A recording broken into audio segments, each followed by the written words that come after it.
आजकल के medical students and professionals में जो स्ट्रेस रिलेटेड इश्यूज हैं और इसके चलते वर्ल्ड वाइड देखा गया है कि ऑलमोस्ट 30-40% केसेस में मेडिकल प्रोफेशनल्स में mental issues like depression, anxiety, ये सारी चीजें बहुत कॉमन है।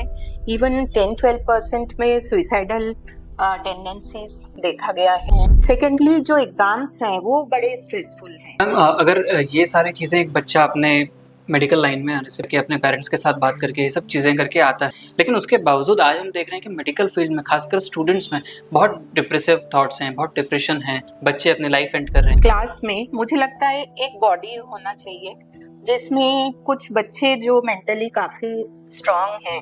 ग्रुप स्टडीज बहुत अच्छा एक ऑप्शन है। कोई मेडिकल स्टूडेंट है या कोई प्रैक्टिसिंग डॉक्टर है, मेंटल हेल्थ किसी भी पर्सन का या किसी भी स्टेट ऑफ लाइफ में ख़राब हो सकता है और वहाँ पे उसको डिप्रेसिव थॉट्स आते हैं। तो क्या सभी डिप्रेसिव थॉट्स जो होते हैं वो सुसाइडल की तरफ लीड करते हैं या फिर दोनों में कोई फाइन डिफरेंस है? शुड बी विजिलेंट कि जब एग्जाम आ रहा है या कोई भी ऐसा अनटूवर्ड कोई फैमिली में डेथ हो गया, कुछ हो गया, तो बच्चा बिल्कुल ही ज्यादा डिप्रेस हो रहा है। हर इंसान कभी ना कभी डिप्रेस होता है, कभी ना कभी एंग्शियस होता है। कॉलेज हमेशा चाहता है कि हमारे सारे बच्चे फ्लाइंग कलर्स में यहाँ से निकले। मेडिकल स्टूडेंट्स हैं या फिर कोई प्रैक्टिसिंग डॉक्टर्स हैं, लेकिन आप मेंटल इलनेस से या फिर डिप्रेशन से या फिर एंजाइटी ऐसे किसी इशू से गुजर रहे हो, एज अ मेडिकल प्रोफेशनल क्या मुश्किल होता है इस चीज़ को एक्सेप्ट करना? आई थिंक कि बहुत सारे मेडिकल स्टूडेंट्स या डॉक्टर्स जो हैं वो डिप्रेशन की तरफ जा रहे हैं या फिर उनके माइंड में सुसाइडल थॉट्स आ रहे हैं। आपका क्या व्यू है इसके ऊपर? तो आइडियल लोग हैं, हम तो लोगों को ठीक करते हैं, हम ही डिप्रेस हो रहे हैं, तो ये तो गलत है। ये पढ़ाई के प्रेशर से हो रहा है या कहीं कोई रिलेशन के कारण हो रहा है या कॉलेज का जो माहौल है वो समझ में नहीं आ रहा है। मैम, अगर बात करें लोनलीनेस की, तो क्या वो मेडिकल प्रोफेशन में ज्यादा होता है बाकी लोगों के मुकाबले? मुझे लगता है सबसे ज्यादा stressful period final MBBS exam होता है। बाकी डॉक्टर्स डिफर कर सकते हैं। मैम, आपकी लाइफ से कुछ ऐसा इंसिडेंट है या कोई ऐसा एक्सपीरियंस है जिस टाइम आपका मेंटल हेल्थ बहुत ज़्यादा चैलेंज हुई थी? बहुत एंजाइटी हुई थी, बहुत ज़्यादा तबीयत खराब हुई थी, पैल्पिटेशन होता था। मुझे एक बार बहुत फीवर आया था उस दौरान। मैम, प्री कोविड जो एरा था यानी 2019 तक, अर्ली 2020 तक, उस टाइम तक लोगों की लाइफ बहुत नॉर्मल चल रही थी। फिर कोविड आया, लोगों की लाइफ पूरी तरह से डिस्टर्ब हो गई। उस बीच में एक जो केस था वो काफ़ी ज़्यादा हाईलाइट हुआ था मेंटल हेल्थ के रिगार्डिंग, वो था सुशांत सिंह राजपूत का केस। उस केस को हर मीडिया आउटलेट पे चलाया गया। उस कोविड मेंटल हेल्थ को बहुत ज़्यादा इम्पोर्टेंस दिया गया है और ये सिर्फ मेडिकल प्रोफेशन में नहीं है, हर इंसान के लाइफ में मेंटल हेल्थ के बारे में तो अब और ज़्यादा अवेयरनेस की ज़रूरत है। मैम, पेशेंट तो ठीक है, बट जब डॉक्टर्स अपने लाइफ में पहली बार डेथ एनकाउंटर करते हैं, बहुत ही डिप्रेसिव और बहुत ही ज़्यादा डिप्रेसिव सिचुएशन होता है। बहुत कम ऐसे स्टूडेंट्स होते हैं जो इसको एकदम नॉर्मली एक्सेप्ट करते हैं। आज का एपिसोड बहुत डिफरेंट और बहुत इंपॉर्टेंट होने वाला है। Welcome to in the spotlight. हम अक्सर डॉक्टर्स को एक हीरो की तरह देखते हैं जो पेशेंट्स को ठीक करते हैं, जो लाइफ की बड़ी से बड़ी चैलेंज को, इमोशनल बर्नआउट को और स्ट्रेस को काफ़ी इजीली हैंडल कर लेते हैं। लेकिन एक सवाल बहुत कम पूछा जाता है कि डॉक्टर्स खुद मेंटली कैसा फील करते हैं। आज हम बात करने वाले हैं मेडिकल फील्ड में बढ़ता स्ट्रेस, डिप्रेशन एंड बर्नआउट और क्यों हेल्थ केयर के फील्ड में आज लोग सुसाइड तक करने लगे हैं। और इस टॉपिक पर बात करने के लिए हमारे साथ हैं इंदौर की एक सीनियर गायनेकोलॉजिस्ट जिन्होंने काफ़ी स्टूडेंट्स को अपनी लाइफ में गाइड किया है, काफ़ी लोगों की मेंटर रही हैं। आज हम उनसे जानेंगे कि उनके क्या व्यूज हैं इसके ऊपर और किस तरह वो कंट्रीब्यूट कर सकती हैं सोसाइटी को, मेडिकल स्टूडेंट्स को, मेडिकल प्रोफेशनल्स को डिप्रेशन, एंजाइटी और सुइसाइडल थॉट से बाहर आने के लिए। तो चलिए आज का पॉडकास्ट शुरू करते हैं and let's welcome doctor Sushmita Mukherjee.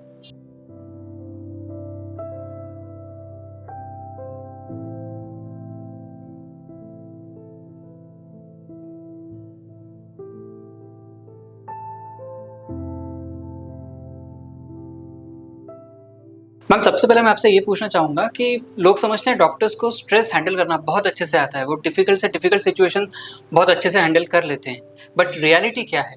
जो आजकल के मेडिकल स्टूडेंट्स एंड प्रोफेशनल्स में जो स्ट्रेस रिलेटेड इश्यूज हैं और उसके चलते जो अनटूवर्ड इंसिडेंसेस हो रहे हैं, तो एक हमारी बहुत ही छोटी सी कोशिश है ये कि इससे अगर हम कुछ लोगों को अवेयर कर पाए तो हमें लगेगा कि हमारा काम, हमारी कोशिश सफल हुई है।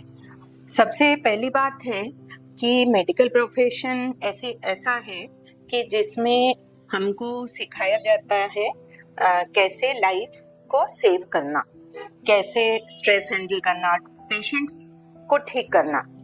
पर डॉक्टर्स खुद सिस्टम को कैसे फेस करें, स्ट्रेस को कैसे उसको फेस करें, इस बारे में टीचिंग्स इतना नहीं हो पाता है। और इसके चलते वर्ल्ड वाइड देखा गया है कि ऑलमोस्ट 30-40% केसेस में मेडिकल प्रोफेशनल्स में mental issues like depression, anxiety, ये सारी चीज़ें बहुत कॉमन है। इवन 10-12% में सुइसाइडल टेंडेंसीज देखा गया है।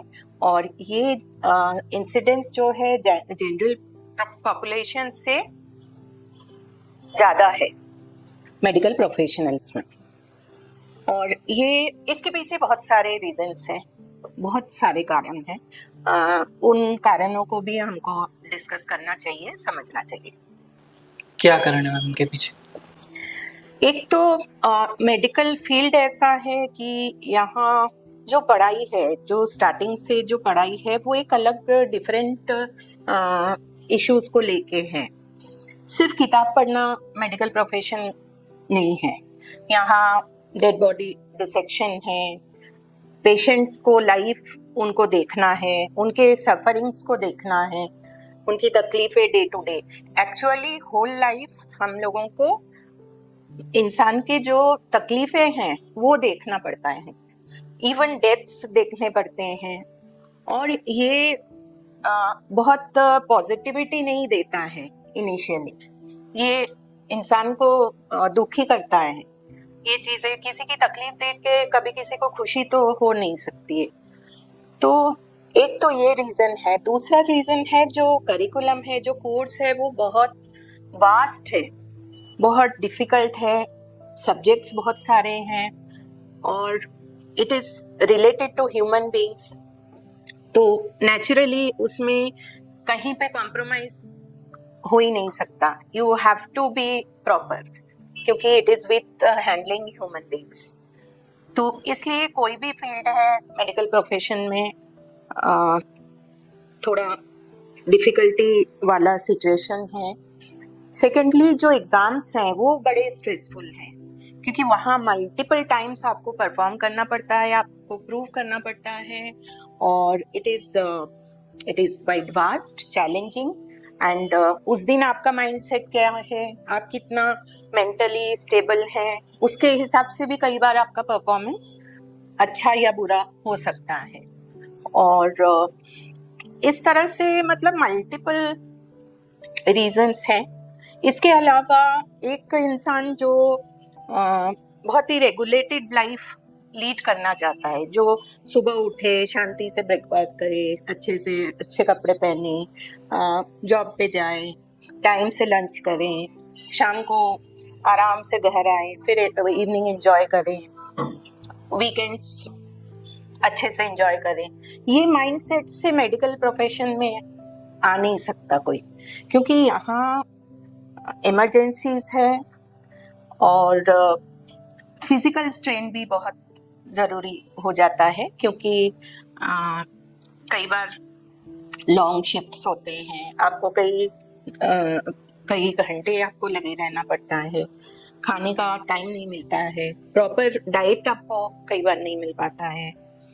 और कई बार ऐसा भी रहता है कि आपको नहाने का भी टाइम नहीं मिला।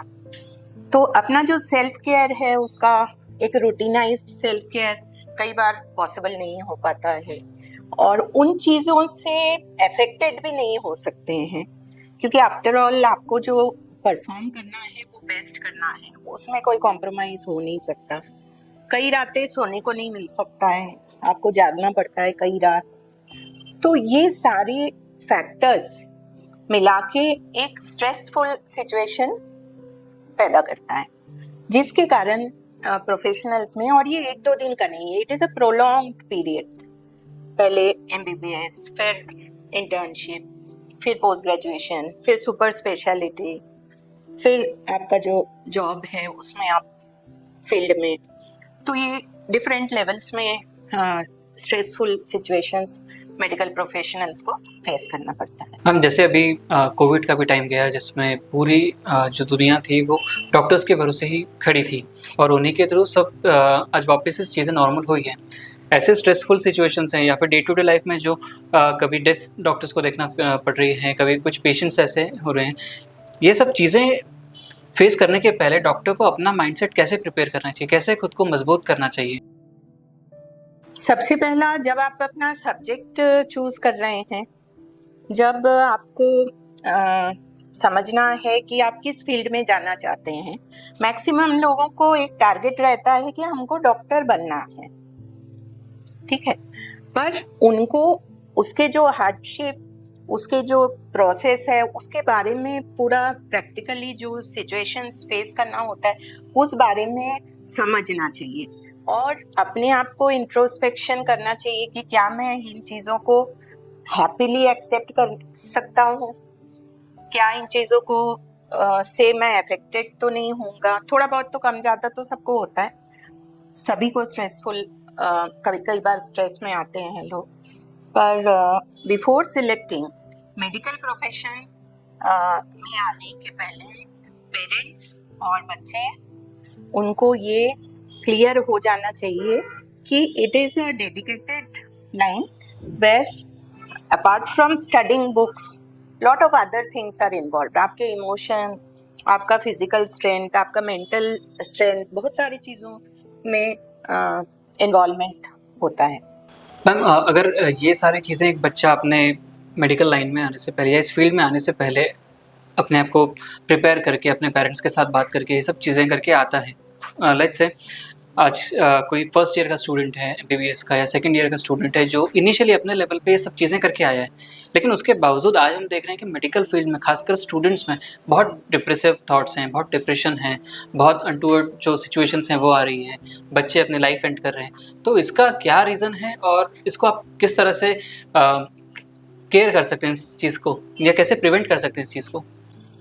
इनिशियल लेवल पे जब एंट्री हो रही है तो उनके लिए एक अलग एनवायरनमेंट मिल रहा है, जैसे डिसेक्शन रूम में जाना, मेडिकल कॉलेज में जो करिकुलम है, जो पढ़ाई है उसको समझना, हॉस्टल में रहना, घर से दूर रहना, एक नया माहौल मिलना, नए नए लोगों से मिलना, तो वहाँ एक हर क्लास में मुझे लगता है एक बॉडी होना चाहिए जिसमें कुछ बच्चे जो मेंटली काफ़ी स्ट्रांग हैं, जो बहुत पॉजिटिव हैं, जो काफ़ी हैप्पी गो लकी हैं। ऐसे रहते हैं कई बच्चे जिनको एडवर्स सिचुएशंस बहुत कम अफेक्ट करता है। उनका एक ग्रुप होना चाहिए। हर बच्चे का मेंटल स्टेटस के बारे में एक मॉनिटरिंग कंपलसरी होना चाहिए कॉलेज में, ताकि समझ में आए कि ये कुछ बच्चे जो हैं वो अफेक्टेड हो सकते हैं। ग्रुप स्टडीज बहुत अच्छा एक ऑप्शन है जिसमें कि आप इंटरेक्ट करें, अपने फ्रेंड्स के साथ बैठ के पढ़ें, तो स्ट्रेस कम होता है। और इस टाइप के सिचुएशन में मुझे लगता है कांस्टेंट मॉनिटरिंग पेरेंट्स के तरफ से, कुछ कॉलेज की तरफ से, और क्लास में कुछ बच्चे वो टेक ओवर कर सकते हैं, रिस्पॉन्सिबिलिटी लेके चल सकते हैं। और जो फ्रेंड्स हैं, जो क्लोज फ्रेंड्स हैं, क्योंकि जो रूममेट है, जो ग्रुप का बच्चा है, उसको दिख जाएगा कि कोई बच्चा परेशान हो रहा है, उसके बहुत सारे सिम्टम्स होते हैं, जैसे एब्सेंट होने लग रहा है, बात नहीं कर रहा है, खाना ठीक से नहीं खा रहा है, उसका ड्रेसअप जो है, ड्रेसिंग सेंस धीरे धीरे खराब होता जा रहा है, वो कहीं मिक्सअप नहीं हो रहा है, नेगेटिव बातें कर रहा है, तो इसमें जो उसके क्लोजेस्ट हैं उनका बहुत बड़ा रोल है। शुरू से ही अवेयर रहें कि अगर कोई ऐसा है तो उसकी काउंसलिंग होनी चाहिए। और काउंसलिंग को हम कॉन्फिडेंशियल रख सकते हैं, जरूरी नहीं कि वो हर इंसान को पता चले। There should be a confidential cell जहाँ पे बच्चे अपनी बात पूरी तरह से बता सके और उसका प्रॉब्लम आइडेंटिफाई हो जाए, और अगर उसको कोई और हेल्प की जरूरत है in the form of professional like psychiatrist या साइकोलॉजिस्ट, तो he should be or she should be referred so that they are the persons who can identify कि उनको हो क्या रहा है और वो कितना सीवियर है, उनको मेडिकेशन की जरूरत है, उनको सिर्फ काउंसलिंग की जरूरत है। तो ये सारी चीजें, there should be a systematic approach जिसमें identification, managing those counselling and what has to be done, उस पे काम किया जाए।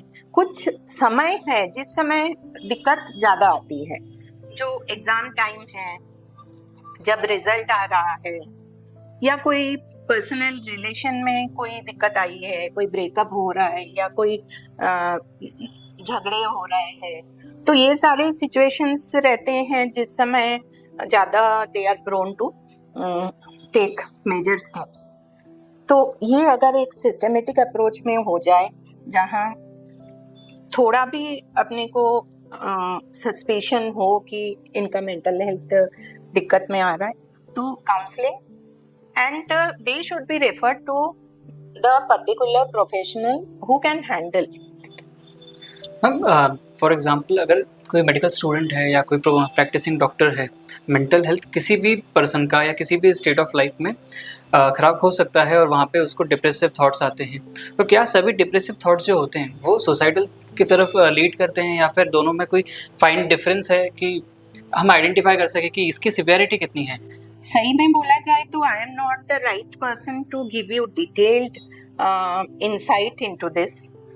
जो साइकियाट्रिस्ट हैं, साइकोलॉजिस्ट हैं, they are the person who can give us the exact situation. But मेरा जो ओपिनियन ये बनता है कि कुछ बच्चे they are genetically prone, they have a family history और they have a prior history of certain depressive episodes, तो वो पहले से पेरेंट्स को शेयर करना चाहिए कि पहले भी बच्चा इन चीज़ों से गुजरा हुआ है, या पेरेंट्स शुड बी विजिलेंट कि जब एग्जाम आ रहा है या कोई भी ऐसा अनटूवर्ड कोई फैमिली में डेथ हो गया, कुछ हो गया, तो बच्चा बिल्कुल ही ज़्यादा डिप्रेस हो रहा है। तो ऐसे जो बच्चे हैं वो नेचुरली वो ज़्यादा वल्नरेबल हैं, उनको कभी भी दिक्कत आ सकती है। पर एक्सट्रीम केसेस होगा कि नहीं होगा, इस बारे में सबसे बेस्ट होते हैं साइकियाट्रिस्ट डॉक्टर्स। मैंने मेरे लाइफ में देखा है, they are the best human beings, they understand life maximum, उनसे अच्छा लाइफ को कोई नहीं समझते। तो साइकियाट्रिस्ट्स कभी भी, मुझे लगता है किसी को कभी भी दिक्कत आए, नॉट ओनली मेडिकल प्रोफेशनल्स, उनसे तो ओपिनियन लेना बहुत इम्पोर्टेंट हो जाता है, अपनी बातें बताना। और कई बार क्या हमारी सोसाइटी में उसको एक टैबू माना जाता है कि मेंटल इलनेस, मेंटल हेल्थ को लेके बात नहीं करते हैं, वो ऐसा हो जाता है, उसको कई अलग चीजों से जोड़ लिया जाता है, जैसे कोई पागलपन या कुछ इस टाइप का। पर जो practically it is not like that. हर इंसान कभी ना कभी डिप्रेस होता है, कभी ना कभी एंग्शियस होता है, और कई बार उसमें बहुत ज्यादा सीवियर डिप्रेसिव थॉट्स आते हैं। तो उसके लिए एक जो बेस्ट प्रोफेशनल है उनका हेल्प लेना सबसे प्रायोरिटी पे रखना चाहिए, बजाय कि उसको अपने को एक टैबू मान के चले कि किसी और को सोसाइटी में पता चल जाएगा कि मेरे बच्चे को मेंटल इलनेस है, या कॉलेज में बाकी फ्रेंड्स को पता चल जाएगा कि मैं वीक हूँ, मैं डॉक्टर बनने वाला हूँ लेकिन मैं मेंटली वीक हूँ, और सभी को पता चल जाएगा, तो वो एक शेमफुल सिचुएशन बन जाएगा। तो ये गलत है। आपको कभी भी लग रहा है कि आप दिक्कत में हैं, तो the first thing you should do is take help. वो आपका फर्स्ट स्टेप होना चाहिए। और कई बार जो इंसान है जो इसके थ्रू गुजर रहा है, उसका माइंडसेट ही नहीं होता है कि वो खुद जाके हेल्प लें। तो वहां रोल आता है सबसे उसका रूममेट, उसका ग्रुप का फ्रेंड या उसके क्लोज रिलेटिव, और अगर पेरेंट्स आसपास हैं वो, और सभी अगर अवेयर रहेंगे तो ऐसा हो ही नहीं सकता कि चीजें पकड़ में नहीं आएगी।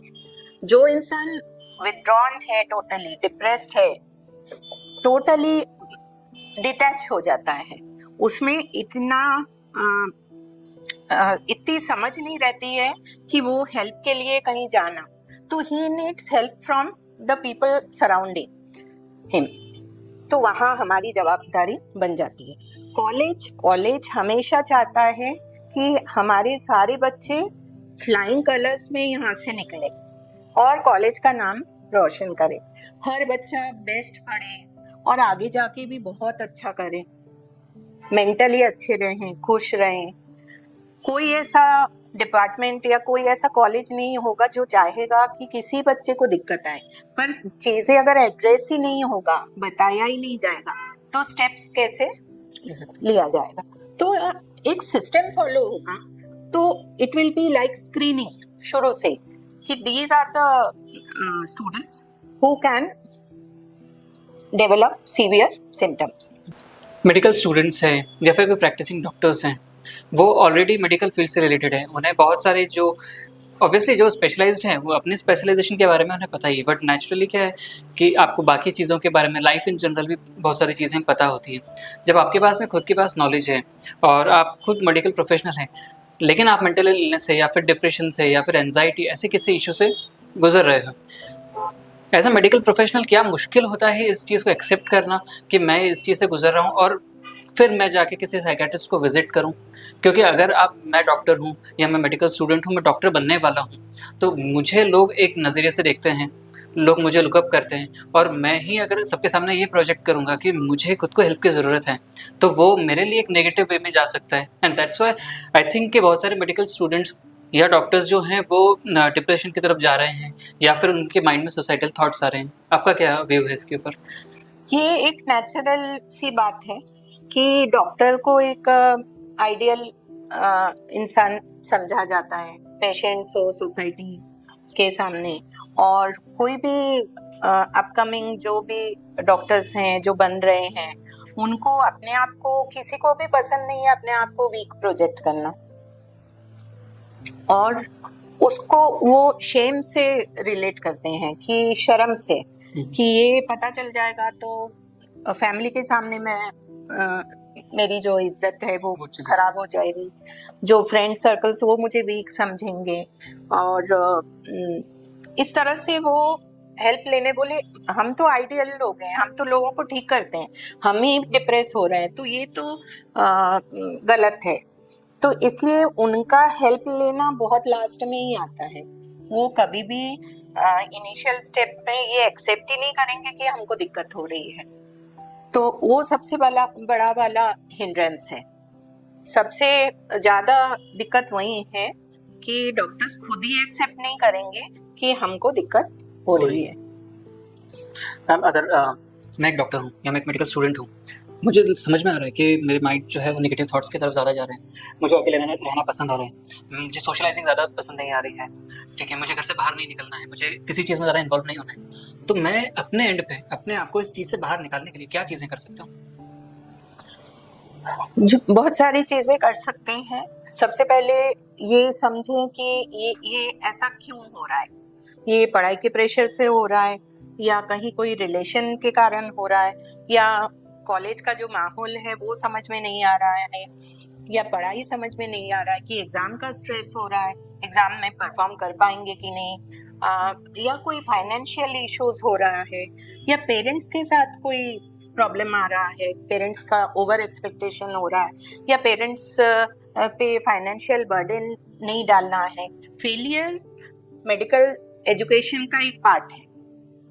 ये बहुत अच्छे से बाद में समझ में आया कि फेलियर से आप ये नहीं डिसाइड कर सकते हो कि कोई डॉक्टर बहुत अच्छा बनेगा कि नहीं बनेगा।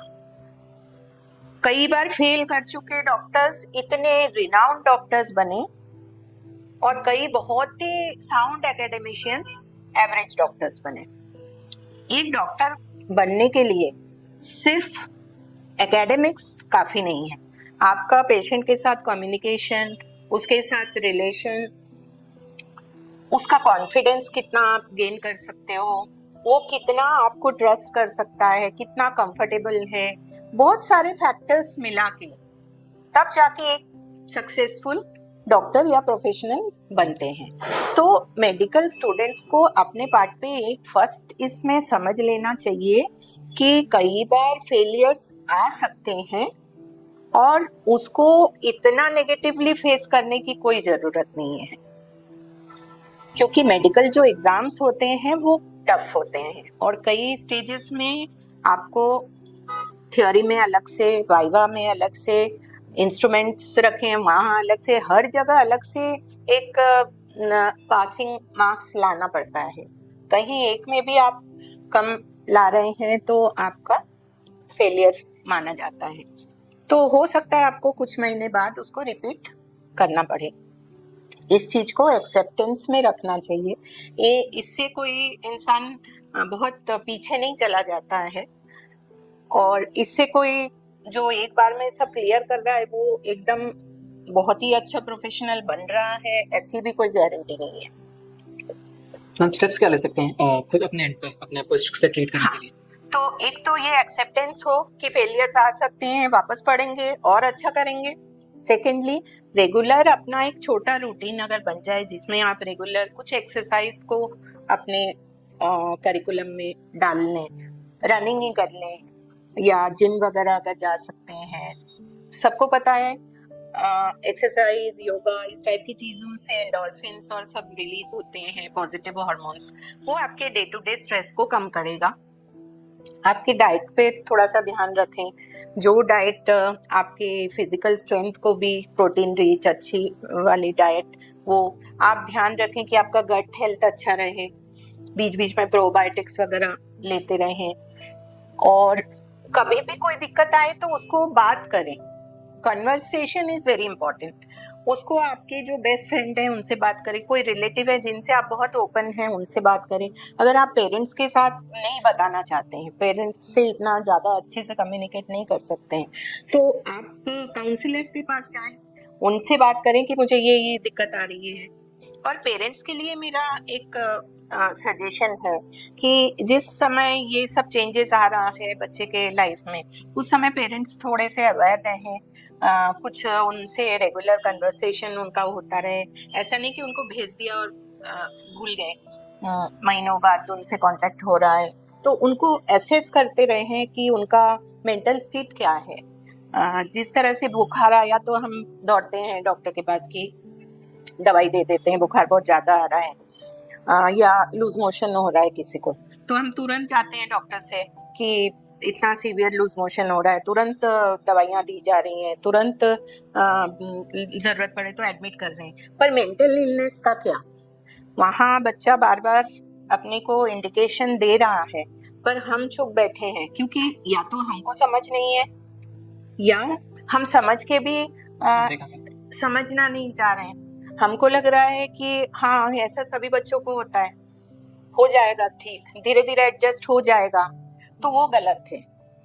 पहला ही सिम्टम में आपको अवेयर होना पड़ेगा कि ये रेड फ्लैग साइन है और तभी चीजों को मैनेज करेंगे तो ही ऐसे इंसिडेंसेस अवॉइडेबल हो जाएगा। मैम, डॉक्टर्स चाहे किसी भी स्पेशलिटी के हों, कहीं पे भी हों या किसी भी फील्ड में प्रैक्टिस कर रहे हों, चाहे मेडिकल स्टूडेंट्स हो, सबकी लाइफ में एज अ बैच अगर देखें तो प्रॉपर एक जैसे ही एकेडमिक्स हैं, एक जैसे ही इनको प्रेशर है परफॉर्म करने का, सब चीज़ें करने का।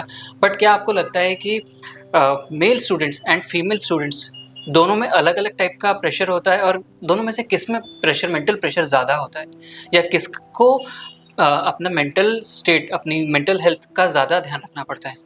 ये बड़ा डिफिकल्ट है डिफाइन करना, पर मुझे लगता है फीमेल्स मेंटली थोड़े ज़्यादा स्ट्रांग होते हैं। इसमें मुझे लगता है मदर्स का भी बहुत बड़ा रोल होता है। मदर हर एक के लाइफ में एग्जाम्पल होता है ऑफ मेंटल स्ट्रेंथ। माँ अगर स्ट्रांग है तो वो बच्चे भी वो चीज़ एक्वायर करते हैं, और मदर एक एग्जाम्पल होते हैं बच्चों के सामने। किसी के लाइफ में माँ जो है वो सबसे बड़ा रोल प्ले करती है। तो मेरा पर्सनल ओपिनियन ये है कि मदर को वीक पोर्ट्रे करना नहीं चाहिए अपने आप को। माँ का जो स्ट्रेंथ है वो किसी के लाइफ में सबसे ज्यादा उसको ड्राइव कर सकता है, उसी के बल पे वो अपना पूरा लाइफ निकाल सकता है। वो एक सामने एग्जाम्पल है जीवन भर के लिए कि हाँ, माँ अगर इतना मेंटल स्ट्रेंथ रख रही हैं तो मैं भी कर सकता हूँ। पर फीमेल्स के लिए कुछ प्रेशर्स भी रहते हैं फैमिली की तरफ से, जैसे बहुत दूर जाके पढ़ना, अलग माहौल में अनसेफ कोई सिचुएशन हो रहा है तो कई चीज़ें उनको मना किया जाता है। हायर एजुकेशन के लिए बहुत अलग जगह जाना, पेरेंट्स को बहुत ज़्यादा स्ट्रेस रहता है कि भेजा जाए कि नहीं। सेकंड, एक सोशल प्रेशर रहता है मैरिज का। हायर एजुकेशन मेडिकल फील्ड में समय लेता है काफ़ी, उसमें फिर मैरिजेबल एज निकलने का डर रहता है, तो पेरेंट्स के तरफ से कई बार प्रेशर रहता है कि अब रहने दो, पढ़ाई, शादी कर लो, पढ़ाई रोक दो। तो ये सारे चैलेंजेस फीमेल्स के साथ है। मेल्स के साथ दिक्कत है कि उनको एक फैमिली को रन करने की जवाबदारी आ जाती है। धीरे धीरे मेल को ये रहता है कि पेरेंट्स को सपोर्ट करें, उन पे फाइनेंशियल बर्डन ना आए, आगे जाके कितना हम फैमिली को हर तरह से सपोर्ट कर सकते हैं। तो वो एक प्रेशर हमेशा बना रहता है, और कभी भी ज़्यादा फाइनेंशियल इन्वॉल्वमेंट रहता है तो वहाँ वो काफ़ी डिप्रेस होते हैं कि पैसे लग रहे हैं, खर्चा हो रहा है, पेरेंट्स कहाँ से लाएंगे। तो ये चीज़ मेल्स के लिए एक बहुत बड़ा स्ट्रेसफुल सिचुएशन बना देता है। ये एकदम बताना बड़ा डिफिकल्ट है कि फीमेल्स या मेल्स कौन ज़्यादा स्ट्रॉन्ग है, सिचुएशंस अलग हैं, पर कुछ भी हो, डिप्रेसिव सिचुएशन अगर पैदा हो रहा है, भले वो फीमेल हो या मेल हो, उसको सबसे पहले एड्रेस कर लेना चाहिए। मैम, अगर बात करें लोनलीनेस की, तो क्या वो मेडिकल प्रोफेशन में ज़्यादा होता है बाकी लोगों के मुकाबले, या पढ़ाई करते टाइम, प्रैक्टिस करते टाइम लोनलीनेस डॉक्टर ज़्यादा फेस करते हैं? और अगर फेस करते हैं तो फिर उस चीज़ से कैसे वो अपने आप को उभार सकते हैं ताकि उनकी मेंटल हेल्थ इससे अफेक्ट ना हो? एक्चुअली देखा जाए तो मेडिकल प्रोफेशन में लोनलीनेस का तो कोई रोल है ही नहीं। हर चीज ग्रुप में होता है। डे 1 से डिसेक्शन रूम में ग्रुप होता है, जो लैब एक्टिविटीज होते हैं वहाँ ग्रुप होता है, जहाँ हम वार्ड्स में जाते हैं, पेशेंट्स की हिस्ट्री लेते हैं, वहाँ भी एक ग्रुप होता है। और वो एक पर्टिकुलर ग्रुप साल भर 2 साल सभी साथ में पढ़ते हैं। उनके वार्ड के जो टीचिंग्स होते हैं तो वो एक ग्रुप वाइज ही होता है। सिमिलरली जब आप इंटर्नशिप करते हैं उस समय भी आपके पास ग्रुप होता है, हॉस्टल्स में आप रहते हैं वहाँ भी आपके ग्रुप होते हैं। एक्चुअली एकदम अकेला इंसान होता नहीं है, पर अगर किसी का मेंटल स्टेट ही प्रॉपर नहीं है, वो अपने आप को इन चीज़ों से विथड्रॉ कर सकता है और अकेला रह सकता है, जो कि एक बहुत बड़ा साइन है कि यहाँ कुछ दिक्कत है। मेडिकल प्रोफेशन में पूरे टाइम सभी साथ में ही रहते हैं। मैम, कोई बच्चा MBBS कर रहा है, मेडिकल फील्ड से रिलेटेड है, उसके पूरे जो MBBS में एडमिशन लेने से लेके जब तक वो MBBS कंप्लीट नहीं कर लेते, उनके पूरे जर्नी में किन किन फेजेस में सबसे ज़्यादा स्ट्रेसफुल टाइम आता है?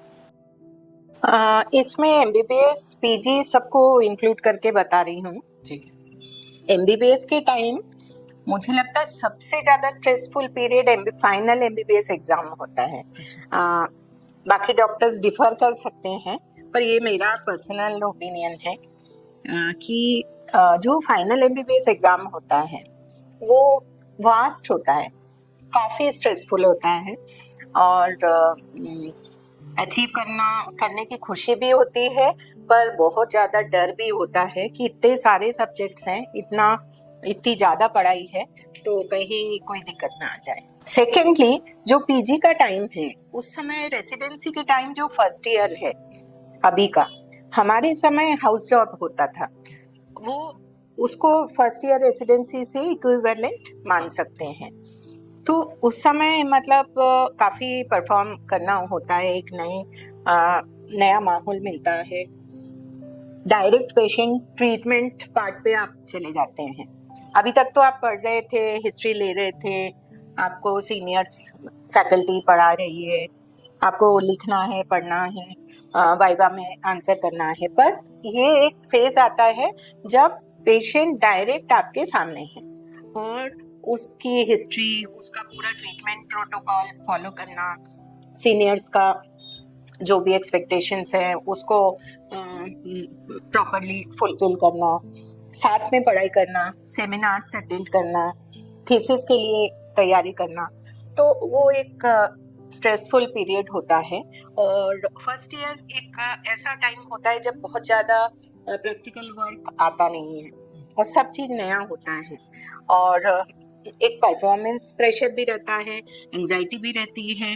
फिर डे टू डे कई सारे इंसिडेंसेस सामने आता है जिसमें इमरजेंसीज है, जिसमें कई बार डेथ्स देखना पड़ता है।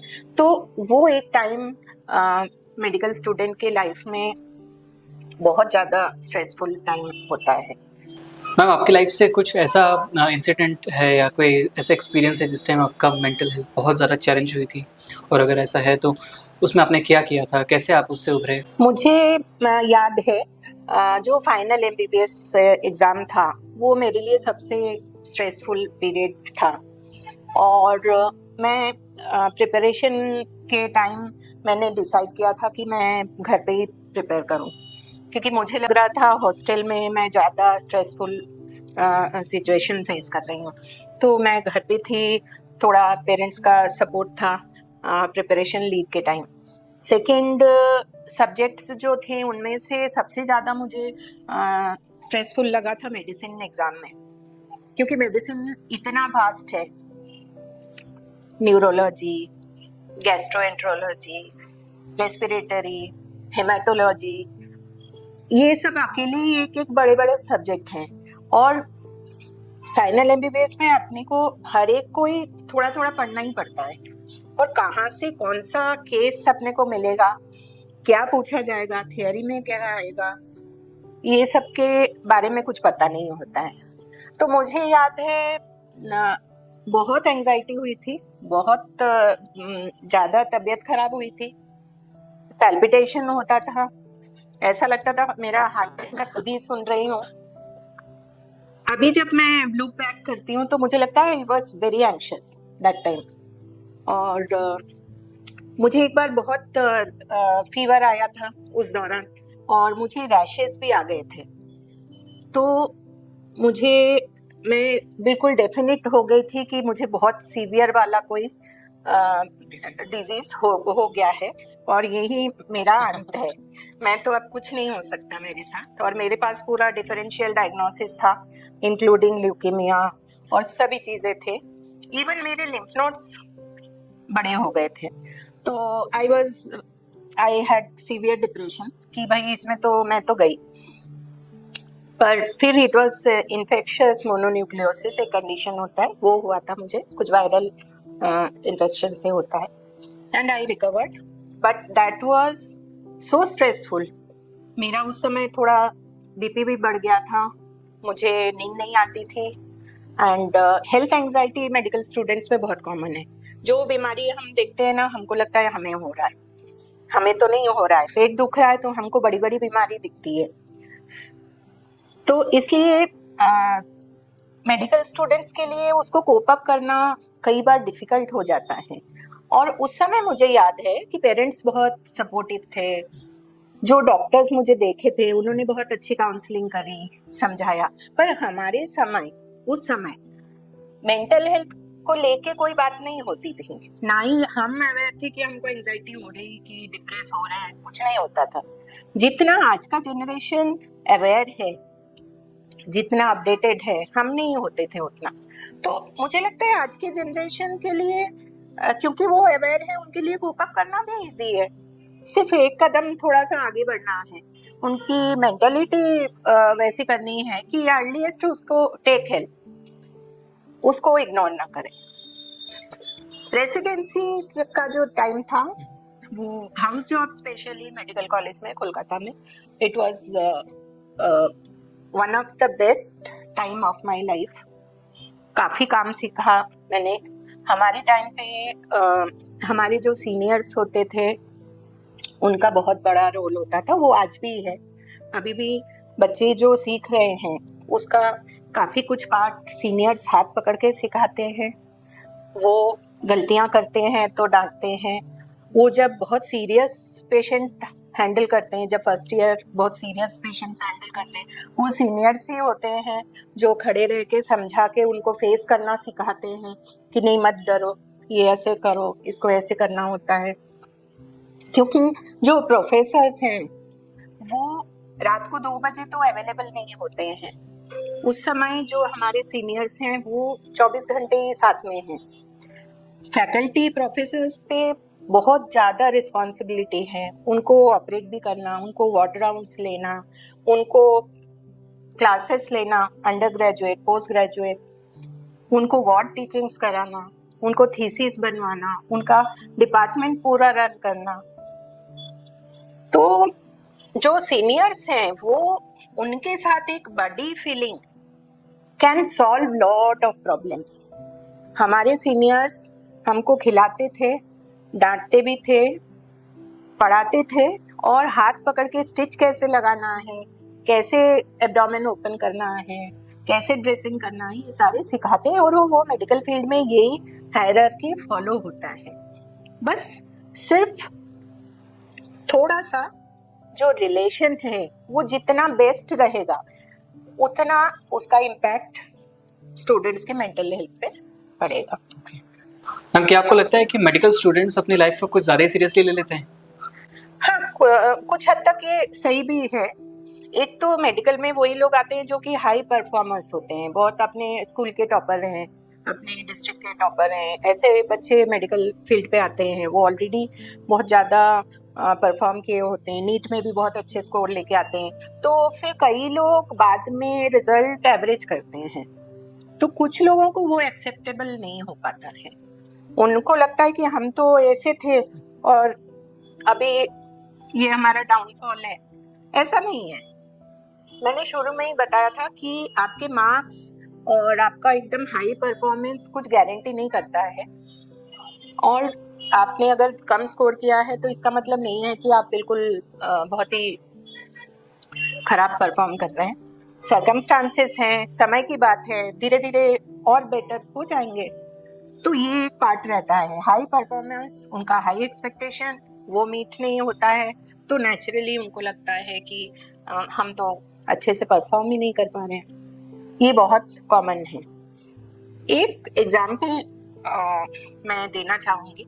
हम जब इंटर्नशिप कर रहे थे तो इंटर्नशिप में डिफरेंट डिपार्टमेंट्स में जाना होता था, और हम जूनियर मोस्ट थे।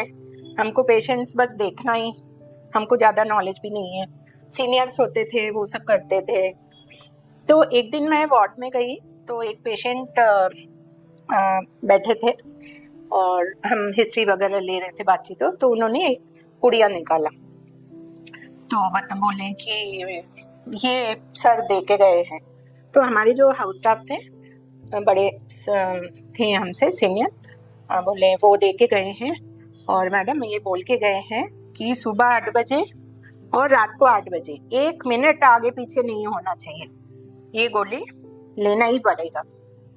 तो हम लोग थोड़े से वो हुए कि जरूर कोई मतलब उसका हिस्ट्री भी देखा कि मतलब बहुत सीरियस कोई इलनेस होगा, जब भी इतना ऐसा इंस्ट्रक्शन दिया जा रहा है। तो यूजुअली हम लोग गोली वोली ऐसे पेशेंट के हाथ में देते नहीं है, नर्सेस ही देते हैं। तो ये कुछ स्पेशल केस होगा। तो पेशेंट भी बहुत सीरियस, बिल्कुल बोले ये दे के गए हैं, और वो बहुत सीरियसली उसको बोल के गए हैं कि अगर एक भी गोली छूटी तो फिर दिक्कत, इसको बिल्कुल समय से लेना पड़ेगा। तो फिर हम बोले कि ठीक है, गोली बताओ। तो गोली उन्होंने निकाला तो उसमें पॉपिंस रखा हुआ था।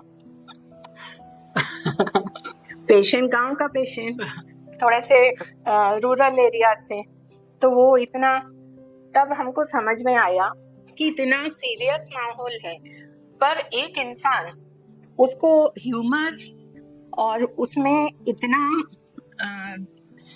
सिचुएशन को इतना अच्छा कर सकता है। ये कम से कम 30-32 साल पहले की घटना है, पर ये मैं लाइफ लॉन्ग याद रखूंगी। And such a cute patient, he was following it religiously, बिल्कुल। तो ये बड़ा तो टेक इट इजी, लाइफ को इतना सीरियसली भी नहीं लेना है। मैम, प्री कोविड जो एरा था, यानी 2019 तक, अर्ली 2020 तक, उस टाइम तक लोगों की लाइफ बहुत नॉर्मल चल रही थी। किसी ने कोविड जैसा कुछ पहले देखा नहीं था, चीज़ें हुई नहीं थी। फिर कोविड आया, लोगों की लाइफ पूरी तरह से डिस्टर्ब हो गई। उन्होंने बहुत नियर एंड डियर वंस को खोया इसके बीच में, फिर वापस से वो संभले। उस बीच में एक जो केस था वो काफ़ी ज़्यादा हाईलाइट हुआ था मेंटल हेल्थ के रिगार्डिंग। वो था सुशांत सिंह राजपूत का केस। उस केस को हर मीडिया आउटलेट पे चलाया गया, सभी लोगों का ध्यान उस पर गया। एंड उसके बाद में लोगों ने, मुझे लगता है कि मेंटल हेल्थ के बारे में बात करना ओपनली स्टार्ट किया। तो आपने प्री कोविड भी देखा है, आपने पोस्ट कोविड भी देखा है, अलॉन्ग द वे कोविड भी देखा है। क्या आपको लगता है कि पोस्ट कोविड लोग मेंटल हेल्थ के बारे में ज़्यादा ओपन हो चुके हैं, ज़्यादा बातें करने लगे हैं अभी definitely post Covid mental health को बहुत ज़्यादा इम्पोर्टेंस दिया गया है, और ये सिर्फ मेडिकल प्रोफेशन में नहीं है, हर इंसान के लाइफ में। हम अब समझ रहे हैं कि लाइफ कितना प्रेशियस है, लाइफ को टेकन फॉर अकाउंटेड नहीं लेना चाहिए। एवरीडे जो भगवान एक दिन अपने को दे रहे हैं, उसको बहुत थैंकफुली एक्सेप्ट करना चाहिए, उसको मैक्सिमम अच्छे तरीके से जीना चाहिए। उसको आप अगर हॉस्पिटल्स में जो टर्मिनली इल पेशेंट्स हैं, जो टर्मिनली इल मतलब जो पेशेंट्स मरने वाले हैं, जाने वाले हैं, उनसे बात करेंगे तो समझ में आएगा, उनका सिचुएशन देखेंगे तो समझ में आएगा कि लाइफ जो मिली हुई है वो कितना ज़्यादा प्रेशियस है। तो मेंटल हेल्थ के बारे में तो अब और ज़्यादा अवेयरनेस की ज़रूरत है, और उसके साथ साथ बहुत सारे दूसरे प्रॉब्लम्स भी सॉर्ट आउट हो जाएंगे। कई सारे social problems, family problems, even diseases, सबको हम रिड्यूस कर सकते हैं अगर मेंटल हेल्थ किसी का साउंड है, प्रॉपर है, स्ट्रेस कम है, नहीं है, एक्सेप्टेंस है, अनटूवर्ड इंसिडेंट्स को समझना, उसको एक्सेप्ट करना आ रहा है, तो लाइफ जीना आ गया। और लाइफ तो अगर सब कुछ डिफाइंड रहेगा, चैलेंजेस ही नहीं रहेगा, तो वो तो बहुत बोरिंग सा हो जाएगा। तो एवरीडे कोई ना कोई चैलेंज तो आने ही वाला है।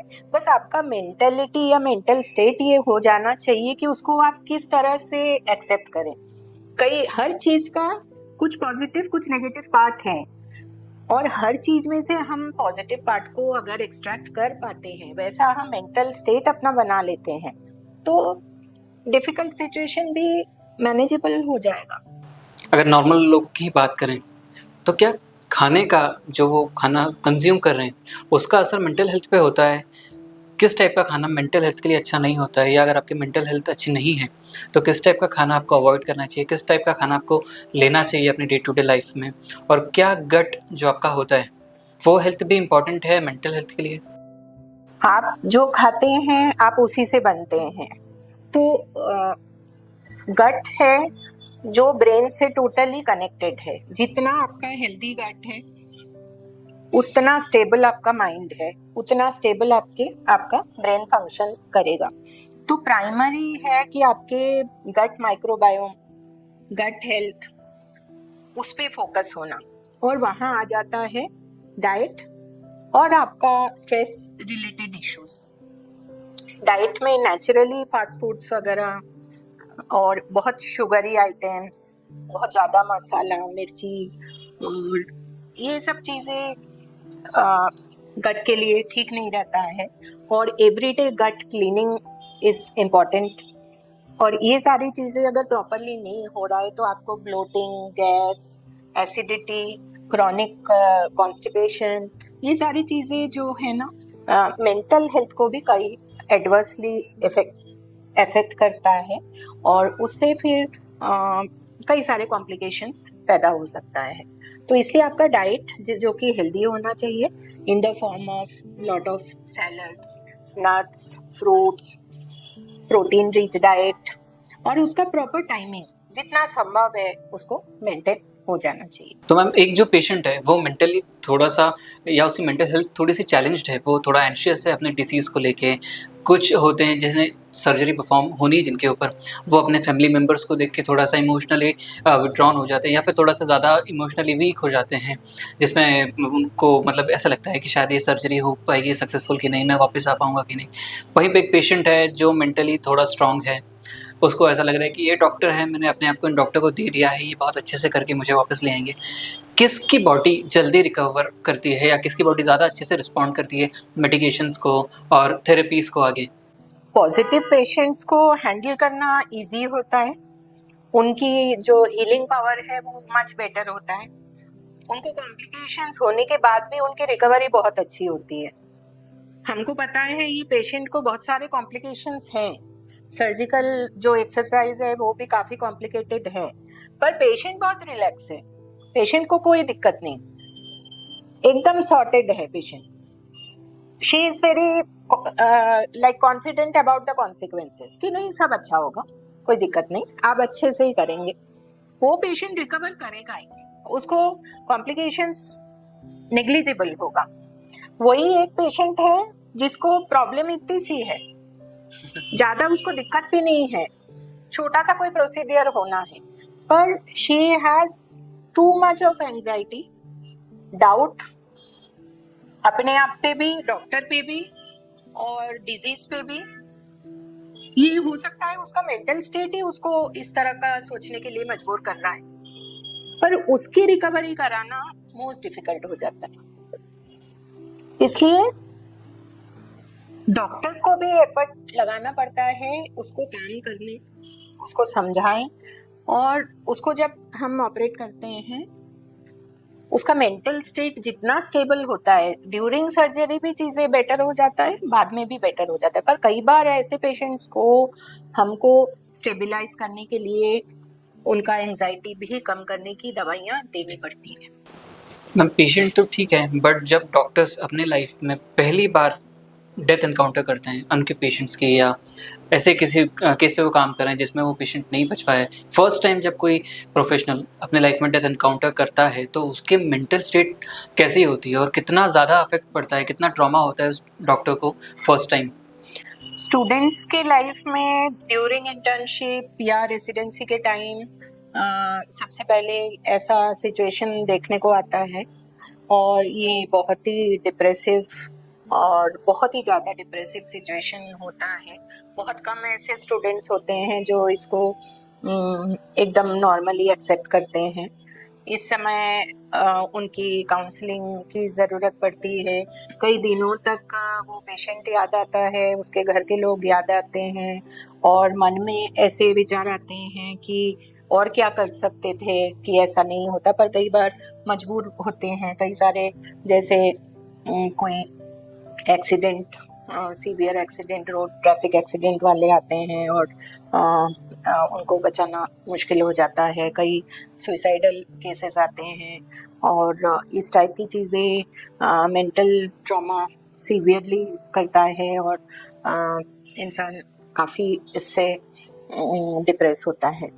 सीनियर्स से प्रोफेसर्स हैं, उनका सपोर्ट रहता है, और मुझे लगता है जो स्टूडेंट जिनको अपना आइडल मानते हैं, जैसे जो हमारे प्रोफेसर्स हैं जिन्होंने हमको पढ़ाया, उनकी तरफ से एक चीज कई बार वो बताते हैं कि हमने भी ये फेस किया है, हमने भी हमारी लाइफ में ऐसे एग्जाम्स दिए हैं, ऐसे पेशेंट्स एनकाउंटर किए हैं।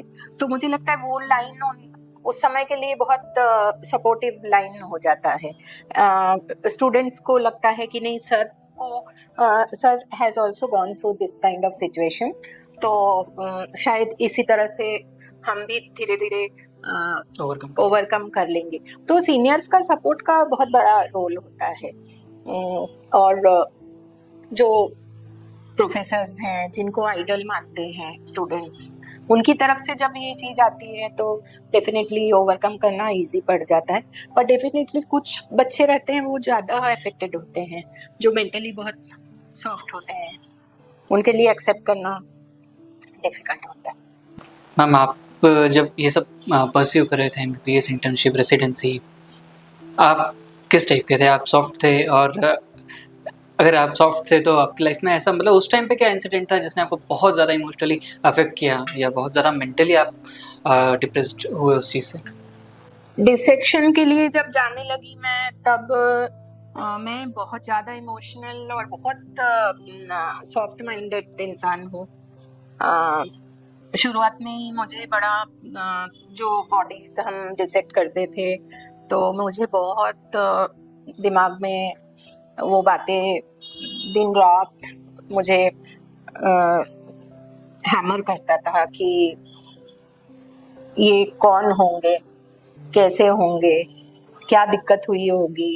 तो आज हालांकि आज की तारीख में कई सारे रिनाउंड लोग बॉडीज अपना दान करते हैं मेडिकल प्रोफेशन को, और वो एक बहुत ही बड़ा काम है, पर उस समय इतनी समझ नहीं थी तो बड़ा दुख होता था।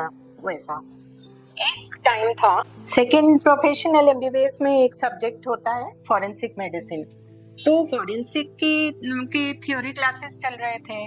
वो काफ़ी इंटरेस्टिंग होता है कि कैसे मतलब कई सारे जो हैंगिंग हो रहा है, सुइसाइड्स हैं, फिर पॉइजनिंग है, ये सब के बारे में सब हमको पढ़ाया जाता है।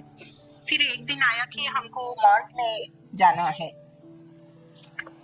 तो वो मेरी लाइफ का एक मतलब सीवियर डर वाला सिचुएशन पैदा हुआ था। उस दिन हम गए थे और वहाँ पे एक ड्राउनिंग का बॉडी था, एक हैंगिंग का था, और वहाँ का माहौल बहुत ही ज़्यादा डरावना होता है। और बहुत अलग ही स्मेल आता है उस जगह में। और मुझे ध्यान है मेरी जो चुन्नी थी उससे मैंने नाक वाक सब बांध के फिर बैठे थे। फिर हमको पूरा पोस्टमार्टम दिखाया गया, कैसे पूरा बॉडी को ओपन किया जाता है, विसरा निकाला जाता है, और कहाँ कहाँ कौन कौन सी चीज़ को, क्योंकि सारे विसरा को निकाल के फिर उसकी टेस्टिंग होती है। और वो इतना ज़्यादा, जबकि हम 2 साल डिसेक्शन करे हुए थे और कम से कम 3 साल 3.5 साल मेडिकल पढ़े हुए हैं, फिर भी वो इतना डरावना था। घर आने के बाद मेरे को 104 फीवर आ गया और मैं बहुत ना मैं खा पाई ना मैं मुझे इवन पानी पीने में भी मुझे तकलीफ हो रही थी, और वो एक बहुत ट्रॉमेटिक सिचुएशन मुझे लगा था। पर वो जो प्रोफेशनल्स हैं फॉरेंसिक के, वो उनका बहुत बड़ा कंट्रीब्यूशन है सोसाइटी में, और वो ये काम डेली करते हैं, और वो बड़े से बड़े केस में क्यों क्या रीज़न उसको ढूंढ के देते हैं, और उनका बहुत बहुत बड़ा कंट्रीब्यूशन होता है। और जो ये सब्जेक्ट को चूज करते हैं वो भी काफ़ी हिम्मत वाले हिम्मत वाले होते हैं। मैम यही था हमारा आज का पॉडकास्ट जो मेंटल हेल्थ के ऊपर, और कोशिश हमारी यही है आपकी मेरी कि लोगों तक ये चीज़ पहुँचे और थोड़ा सा समझे वो, चाहे स्टूडेंट्स हों चाहे पेरेंट्स हों, ताकि वो अपने बच्चों की तरफ ध्यान दें। कि मैम एक मैसेज लास्टली जो आप बच्चों को और उनके पेरेंट्स को देना चाहते हैं जो इस फील्ड में आ रहे हैं, ताकि वो अपनी मेंटल हेल्थ को संभाल लें अभी से। बच्चे को समझना चाहिए कि ये बच्चा मेडिकल फील्ड के लिए है कि नहीं। बच्चे को खुद को भी एक्सप्लोर करना चाहिए कि मेडिकल फील्ड में क्या होता है, कैसे लाइफ होती है, किस तरह से आप डॉक्टर बनते हैं। उन चीज़ों को पूरा अच्छे से समझ के और फिर इसको सिलेक्ट करें। ऐसा नहीं हो कि सिलेक्शन के बाद फिर दिक्कत में आए।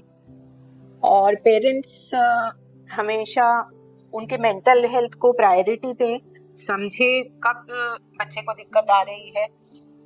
जो सीनियर्स हैं कॉलेज में उनका बहुत बड़ा रोल है, उनका गाइडेंस, उनकी तरफ से कई सारे हेल्प सजेशंस बहुत बहुत ज़्यादा फायदा करता है। और वैसे ही उनकी तरफ से अगर प्रॉपर हैंडलिंग नहीं हो रहा है, उसके भी कॉन्सिक्वेंसेस अच्छे नहीं रहते हैं, तो उस बात को भी वो समझे। काउंसलिंग, मेंटल हेल्थ को प्रायोरिटी के तौर पर लें कॉलेज, और फर्स्ट ईयर में ही मेंटल हेल्थ स्क्रीनिंग होना चाहिए। काउंसलिंग कॉन्फिडेंशियल रखा जाए ताकि बच्चे को ये डर ना रहे कि सबको पता चलेगा कि मैं मेंटली दिक्कत में हूँ। जो एक्सपर्ट्स हैं, प्रोफेशनल्स हैं, साइकियाट्रिस्ट हैं, साइकोलॉजिस्ट हैं, उनसे हेल्प टाइम टू टाइम लेना बहुत इम्पोर्टेंट है। जो आसपास के लोग वो बहुत कॉन्शियस रहें। अगर कभी भी किसी को लगता है कि वो कॉम्प्रोमाइज्ड है तो उस चीज़ को प्रायोरिटी पे एड्रेस करें। और लाइफ बहुत प्रेशियस है, मेडिकल में आना ही एक बहुत बड़ी बात है। धीरे धीरे सभी बन जाएंगे डॉक्टर, अच्छे ही बनेंगे। भगवान सबको कुछ ना कुछ बनने के लिए ही भेजे हैं। तो लाइफ को एक इजी वे में, पॉजिटिव वे में लें और बहुत अच्छा करें। Thank you ma'am Thank you. आपके इतने पावरफुल वर्ड्स के लिए एंड गाइडेंस के लिए। आई होप हमारे व्यूअर्स भी देख रहे होंगे और उन्हें अच्छा ही लगा होगा। आपके कुछ भी क्वेश्चन है मेंटल हेल्थ से रिलेटेड या लाइफ इन जनरल, आप कमेंट्स में बता सकते हैं और हम कोशिश करेंगे नेक्स्ट पॉडकास्ट में मैम से उनके जवाब लें। And see you in the next one. Thank you.